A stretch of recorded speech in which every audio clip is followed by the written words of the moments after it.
Hello everybody, welcome to Red Tool House. On today's video, we're going to do something a little different. Instead of me running around tearing up stuff, we're going to sit here and have a discussion based upon a question that one of you all sent me. If you're familiar with the channel, you know we do discussions from time to time about land. My most popular video is a video where we discuss how we acquired our 100 acres here and the deal that we got on that. And that's been, it's gotten a lot of traction. It's produced a lot of comments and of course produced a lot of questions that people throw out at me about, hey, do you have any opinions or advice on us trying to find land? So one of the viewers reached out, her name is Shaynen. So Shaynen reached out and asked me a question. And so we conversed back and forth via Facebook. And I thought, well, you know, this question that she's asking is actually something that's pretty interesting. And I think we should take some time to discuss it. So that's what we're going to get into. So Shaynen's question is this. I'm interested in buying some land for a homestead for my entire immediate family. So I'd want multiple homes on a single piece of land. I want to know your opinion on what would be the best way to go about this. So what Shaynen's looking at doing is buying one large tract of land and having multiple family residents live there. She said her immediate family, but multiple family units, it sounds like, living there. So first of all, obviously to keep the YouTube gods happy, I have to give the disclaimer, I am not a land broker, nor am I a real estate agent. I am simply a YouTuber that has an opinion. You know what they say about opinions. So first, when you think about this is a great idea from a homesteading perspective. You know, this kind of goes back to old school situations where multiple generations of family lived together, they cohabitated, they shared expenses, they shared a lot of things, and they were able to prosper more because of the ability to share. And having multiple families involved could really offset the cost associated with purchasing that land, but then also maintaining that land or even building up that land with infrastructure or whatever improvements you're thinking of. Another benefit, you can share tools. You can think of one tractor or two tractors for multiple families. One barn, one pond, a large garden. There's all kinds of things that you could take advantage of. Multiple farm vehicles or one farm vehicle for multiple people to use. And you could all share the burden of the labor of installing these infrastructures, like building a pond or installing an orchard or investing in a large garden tract. Those type of things, you could all share the burden of that labor. And of course, you could then also have labor to rotate and share with. Maybe it's time to put up hay, so everyone comes together to put up hay, or it's time to harvest this specific crop, or it's time, there's time to milk the cow every morning, so you take a rotation of turns there, so not everyone's tied down every day. And then of course the benefit of could have an on-site farm sitter anytime you needed to leave to take a vacation, or you had to leave the farm for some reason. The other members there could help support your portion of the farm. So of course this all sounds dreamy, and in a perfect world it would be ideal to do this. And you think, why aren't more people doing this type of homesteading? Well, being the pessimistic rain cloud that I usually am, as my wife says, let's address some cons here and kind of go through some scenarios of things you'd have to look at to consider this. Probably the first and largest issue when it comes to buying a large tract of land that you're going to build multiple residences on that everyone shares is you're going to have to get permission from the man to do that here in the United States. And the first man you're going to have to ask, of course, is your state or local government, even municipality government, depending on what state you're in and how that's structured. There are most likely zoning laws in your area that would prohibit or at least have some guidelines on how that has to be done. And again, whether that's county level or state level or even municipality level. So you'd have to check those out and see if that's even possible. When you say multifamily dwelling, unfortunately, most of these government entities in their minds are going to picture apartment buildings or townhomes or those type of things. They're not picturing a homesteading commune like we're talking about here. So a lot of those zoning laws are going to be set up to prepare for the pitfalls and nuances associated with townhomes and apartments. So you may find that zoning says, yeah, you can do a multifamily dwelling property, but you got to have all this infrastructure, super high-end electric and water and sewer and aeration systems. You may have to have multiple ingress and egress routes. You may have to have massive improvements like street lights and sidewalks and those type of things, which on a homestead that doesn't make any sense. But those could be some of the pitfalls of the zoning laws. So that's the first hurdle. So we'll kind of stick a pin in that one and say, okay, well, let's say we got past the man. Maybe you live in an area like I do where the man really doesn't care. There aren't any zoning laws when it comes to that, and you can get away with a lot of these things. Well, the next man you're going to have to inquire to is the bank. If financing is going to be involved, the bank is definitely going to have a say into whether they're going to allow A, a purchase of land, and B, building and expenses associated with multiple dwellings, and it's all one big pot that everything goes into. So the bank's going to have a lot of restrictions on that, and they could be the one that stops you dead in your tracks if financing is involved. Now, if you're paying cash for not only the land but for the building of the houses, then okay, maybe that's not as big an issue. But again, check where you are, check the restrictions and regulations, and you definitely want to get all your homework done in that situation. So once you've cleared the man hurdles, to me, I think the biggest hurdle to overcome next is what I call the humanity hurdle, or the human factor. And this is going to be a big issue. I think the best way to really go about illustrating this is to just do that. Let's use some illustrations here. Hey, because you don't have to sit here and look at me for the next 10 minutes. So I want to introduce you to Bill and Judy. They're our example couple.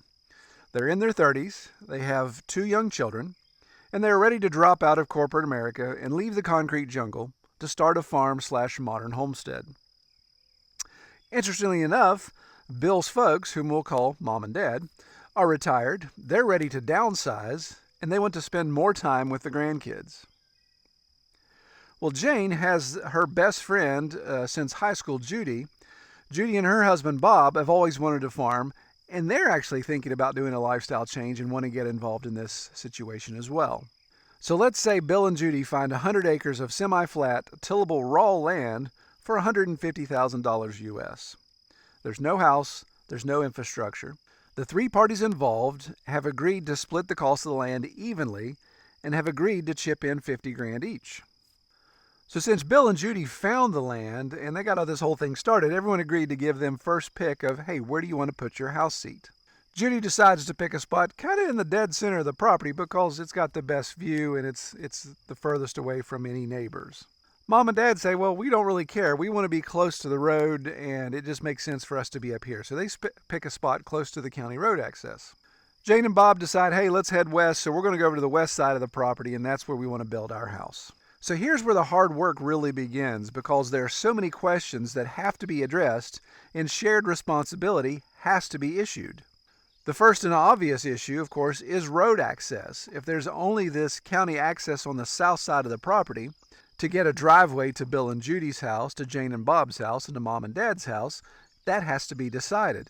Is it 3 separate routes from access from the county road, or is it one route with multiple branches? If it's one route with multiple branches, then who pays for what? As far as infrastructure and building that, who pays for maintenance? Do they pay for everyone shares common maintenance until they split off to their individual spots? If it's individual access, is it every man for themselves and they come up with their own easement? And of course, you have to do the exact same thing with utilities. Is everybody going to use utilities? If Bill and Judy say, hey, yeah, we want water, we want gas, we want electricity, we want cable TV, but Mom and Dad are like, oh, we want to live off grid because we want to build a small house. And over here, Jane and Bob are somewhere in between. Then the decision of, okay, how are we going to do this? Who's going to cover the cost? To run electricity all the way back to Bill and Judy's central spot could get extremely pricey. So what about this difference of common ground versus personal space?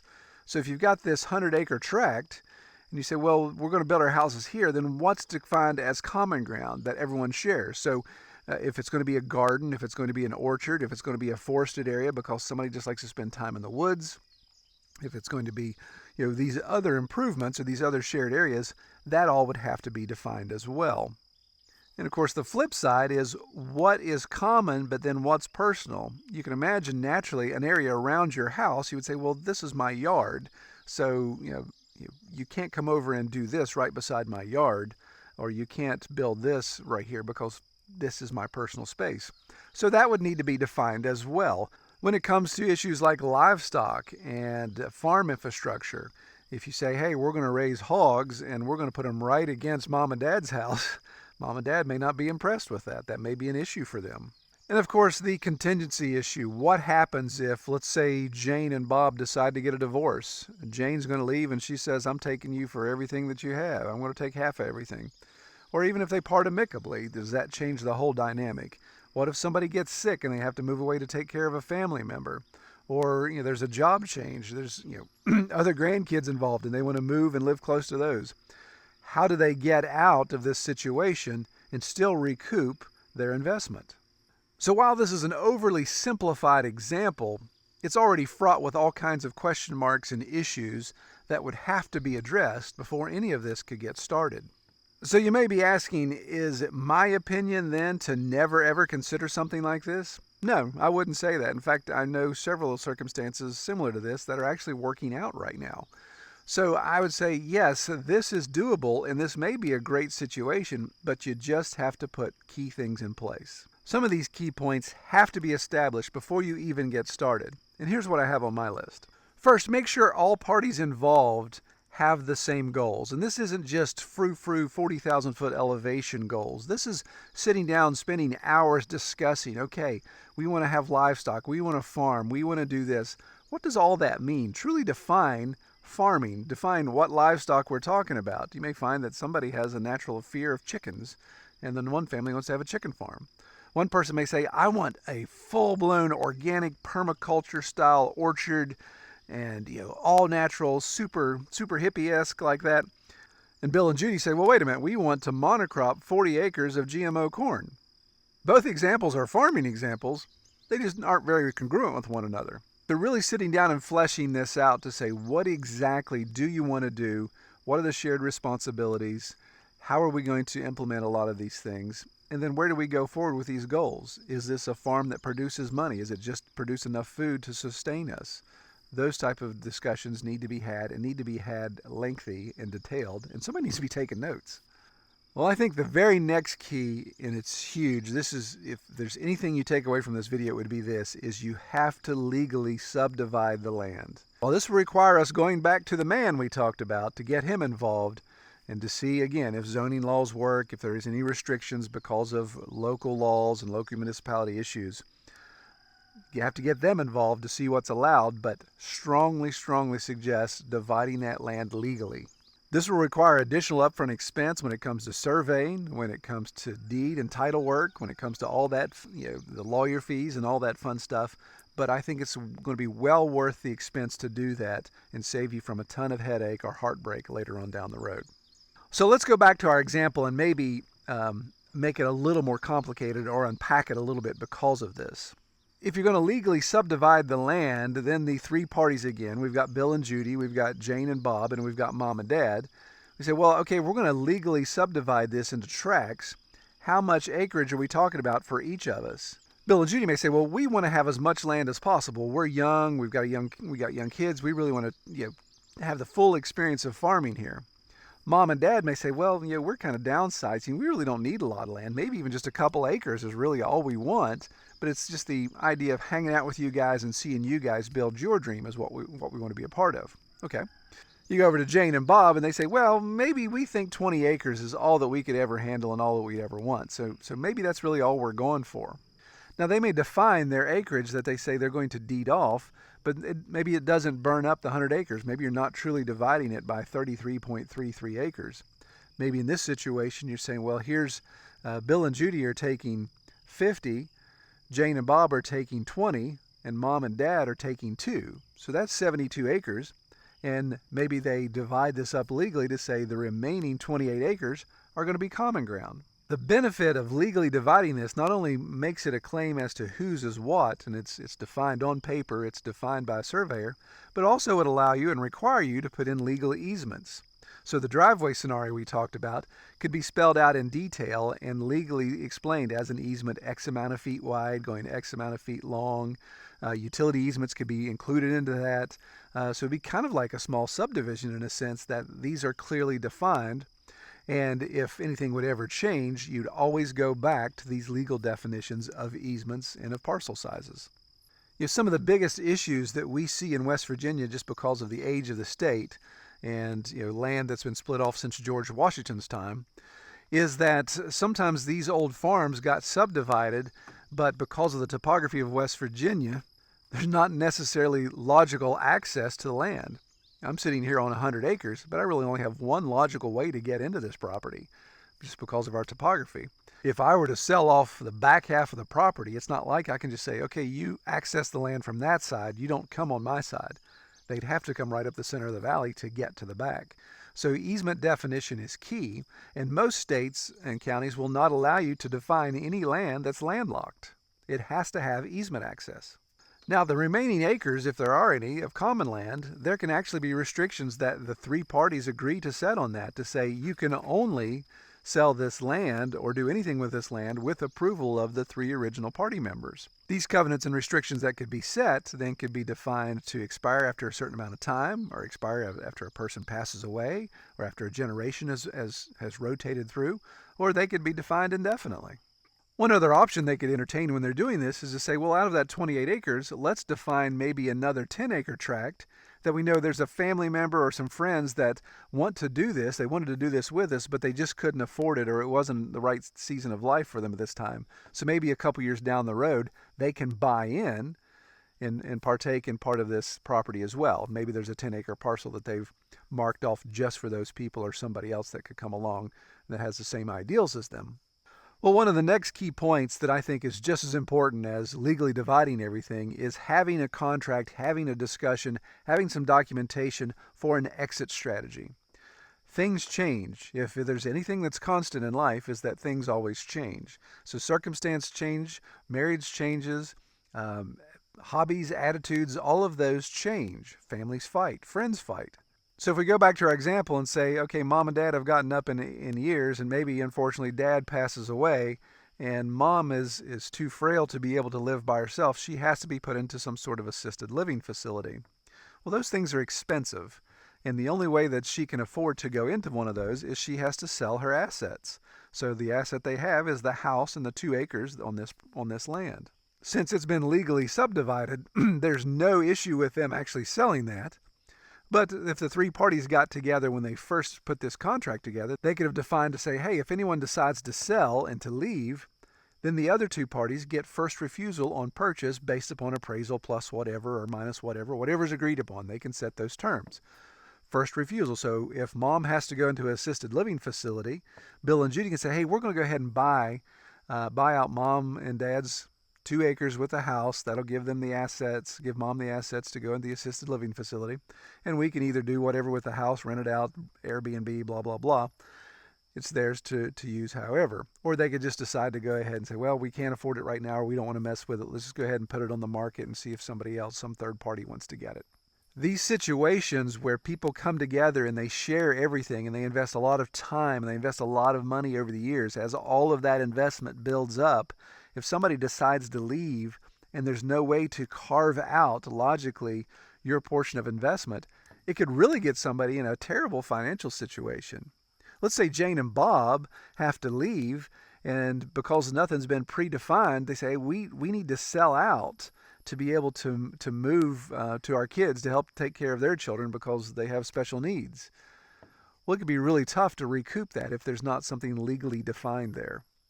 These individual parcels allow each party in this group to have autonomous control over their land. Now, again, based upon any covenants and restrictions that they agreed upon at the beginning, but they have full control over that land and what can be done with it and how it can be liquidated if need be.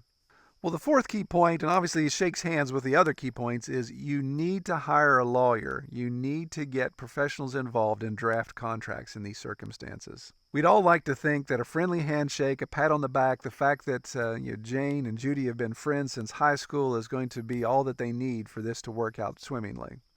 That rarely happens because there's always a change somewhere. There's always something that comes up. Having lawyers involved at the beginning may be a pain in the butt to deal with lawyers and to draft contracts, but it's going to save you a ton of headaches, a ton of issues further on down the road when something does happen. Yeah, I want to speak from personal experience. Contracts can really save your bacon. For somebody who's bought businesses and bought land, it is extremely important to have contracts in place. And you may think details can get down into the ad nauseum level where it doesn't make any sense. Details are your friend when it comes to contract situations. So I encourage you, if you're considering doing this, take the time, invest the money in hiring the professionals to help you write these contracts. Shaynen, I appreciate you posing the question. I know this is something you're considering. If anyone else is watching this video and considering doing the same thing, please, I implore you, do not use my video as a single source of how you're going to move forward. Again, I'm just a guy on YouTube sitting on 100 acres in the middle of nowhere in West Virginia. I have my experiences to speak from, and that's it. Get multiple opinions. Look for people that are already doing this or have done this. Talk about the successes, the failures that they've had. Talk to a lawyer. Most lawyers will give you a free consultation on what you're trying to do, explain the cost, explain the pitfalls, and explain all of that before you even shell out the first dime. Make sure the lawyer is specialized in land contracting. Don't go to a divorce lawyer and try to get this figured out. You know, people sometimes have a weird knee-jerk when they talk about having large tracts of land and then subdividing. Subdividing has this negative stigma to it, like, oh, you're going to come in and be a developer and turn this into, suburbia. In full disclosure, my 100 acres is actually subdivided. It was required by the bank when I got the mortgage to buy this place. So banks usually don't like large tracts of land. They are more of a liability than they are asset. So for me to be able to get my mortgage from my primary lender onto a secondary market, which is what I wanted to do to take advantage of interest rates, I had to subdivide my land into 2 sections. The first section could be no more than 10 acres in size and must include the house. The second parcel had to have been all the remaining land. So in that situation, I have a 10-acre tract that includes the house here on the front of the property, and then there's another parcel consisting of 90 acres that's all raw land. I don't even have any infrastructure on it because my barn and my workshop and all my buildings still fall on this front 10 acres. Now, and so defining that to keep from creating landlocked property, I actually have a legal easement defined going right up the center of my valley, going right past my barn and my workshop. That may seem scary at first when you think about it, but as long as I own both parcels, then the easement really doesn't matter. Now, if I go decide to build a house on top of that or move my barn and expand it, then that could become an issue if I would ever decide to sell. Or if I kick the bucket and Kelly decides to sell, or the kids inherit it and want to do something with it, they would have to honor that easement. It does give me the freedom, however, to say, if the boys move out of the house, they've gotten older, Kelly and I have gotten older, and we don't want to take care of this much land, nor do we want a house this big, I could sell off the house and the 10 acres, and because that easement's defined, I could just move back, build a smaller house, and the person that would buy this house and this 10 acres would have to honor that easement, and I'd have legal right-of-way to get to the back 90 acres to do whatever I want. So I know that's a lot of information. That's a lot of me just sitting here and talking, but I hope, Shaynen, you found this interesting and helpful, and I hope anyone else watching this finds it helpful as well. Well, the next video, we'll get back to swinging hammers and breaking stuff and throwing pigs around, doing all the kind of stuff we do here. All right, take care, everybody.